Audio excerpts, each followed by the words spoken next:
A graça e a paz do Senhor. Deus abençoe a tua vida, a tua história. Eu, nesse dia, eu gostaria de compartilhar a diferença entre a igreja primitiva e a igreja de hoje. A diferença é muito grande, é enorme. Não tem como comparar a igreja do passado com a igreja de hoje. Hoje nós temos tecnologia, é, nós temos facilidade em aprender.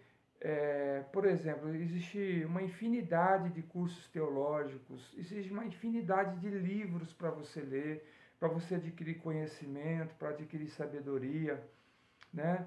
Existe uma gama, né, de ferramentas para a gente usar, para a gente melhorar a nossa abordagem, e tudo mais, mas o que eu percebo na igreja de hoje é um desinteresse total para com as coisas de Deus, para com a obra de Deus, né? A igreja do passado, ela tinha qualidades que foram se perdendo com o passar do tempo. Por exemplo, eles eram unânimes em oração. Eles eram, eles eram fechados um com o outro, né? Através da intercessão e da oração.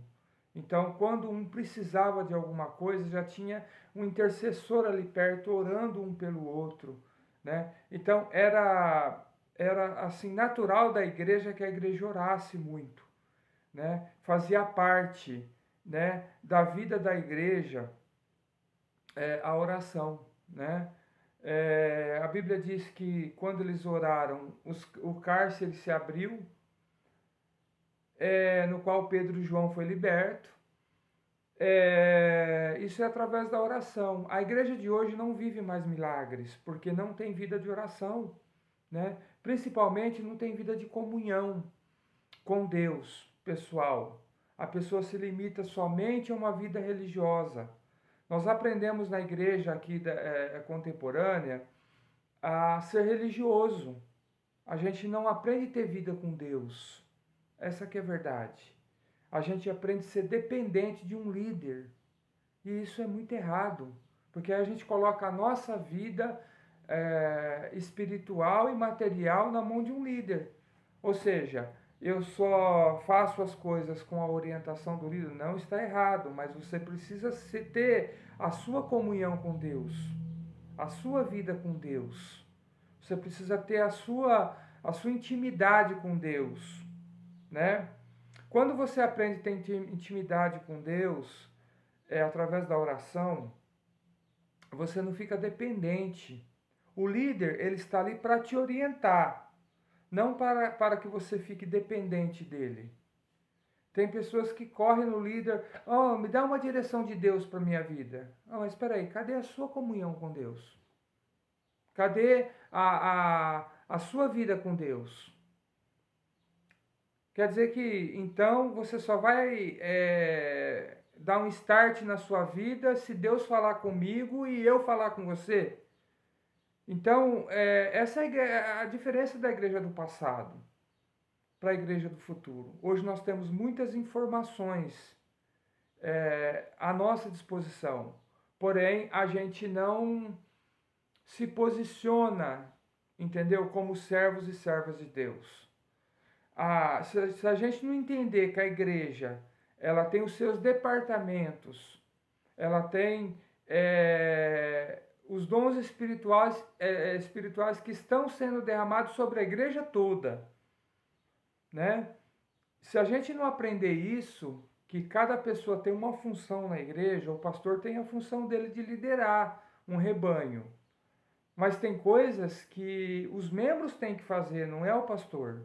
Por exemplo, se quer se formar um grupo de evangelismo, se o pastor não estiver junto, a pessoa não vai. Não, o pastor não vai, o pastor tem que ir. E na verdade ele não tem que ir. Porque a igreja tem que funcionar, cada um no seu setor. Por exemplo, se você receber um chamado missionário, você é um missionário. Você tem que fazer missões. E missões não se faz dentro da igreja. Missões se faz fora da igreja. Então, o que você tem que fazer? Você recebeu essa visão de Deus, você precisa procurar o seu pastor, buscar uma estratégia para você trabalhar e envolver outras pessoas na obra missionária. Então é assim que funciona. Então, a igreja contemporânea hoje, ela se acostumou a ser dependente. Então, ela não toma decisão nenhuma se o pastor não estiver junto. Então, se o pastor estiver junto ali com a mão no arado, vai. Senão, não vai. Porque a pessoa não tem atitudes.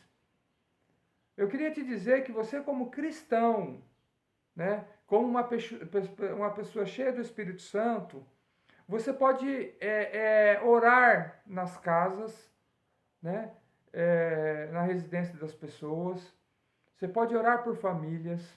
Você pode orar pela imposição de mãos para a cura, para a libertação, porque você é um cristão. Então, se você é um cristão, você tem que se posicionar em relação à sua vida cristã. Você tem que se posicionar. O negócio não é você só abençoar as pessoas, porque quando você sai para orar pelas pessoas, não é só a pessoa que é abençoada. Você também é abençoado. Você vai ter mais unção, poder, autoridade, né? Você vai exercer a sua fé, porque se você vê Deus fazendo na vida dos outros, através de você, aí você vai ter mais fé para você conquistar aquilo que você precisa buscar para a tua vida. Então você vai estimular a sua fé. Então, quando você é dependente de um líder ou de uma pessoa, você não exercita a tua fé. Você vai exercitar a fé do outro. Então, é o outro que fica responsável para que as coisas aconteçam na sua vida.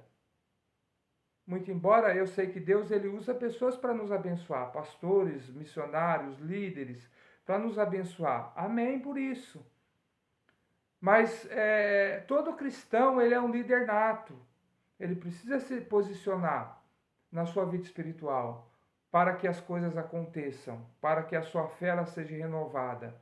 Se você se recusa a trabalhar para o reino, a colocar o seu tempo à disposição de Deus também, você fica uma pessoa dependente de outras. E é isso que não pode acontecer no mundo espiritual, porque cada pessoa tem um dom, cada pessoa tem um chamado, cada pessoa tem que viver como igreja.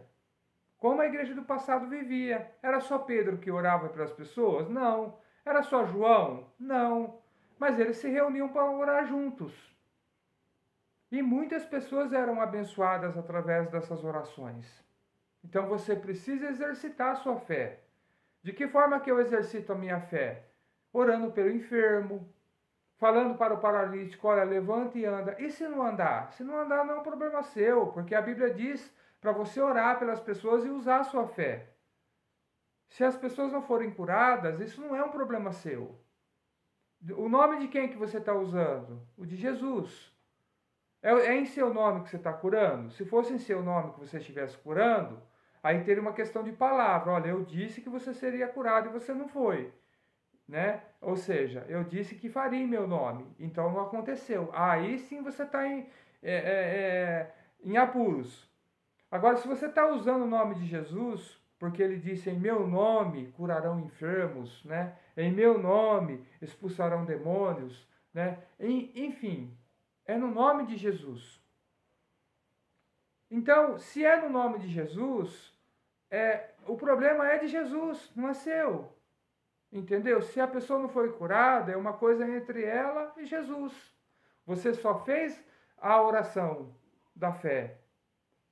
Então, as pessoas, obrigatoriamente, nem todas as pessoas vão ser curadas. Nem todas as pessoas vão ser libertas. Você vai orar, o demônio vai embora na hora, depois ele volta, porque tem uma legalidade. Então, entenda que não é responsabilidade sua a cura. A responsabilidade é de Jesus. Então, a diferença da igreja primitiva para essa igreja é que aquela igreja usava a fé através da oração. E eles conseguiam aquilo que eles queriam.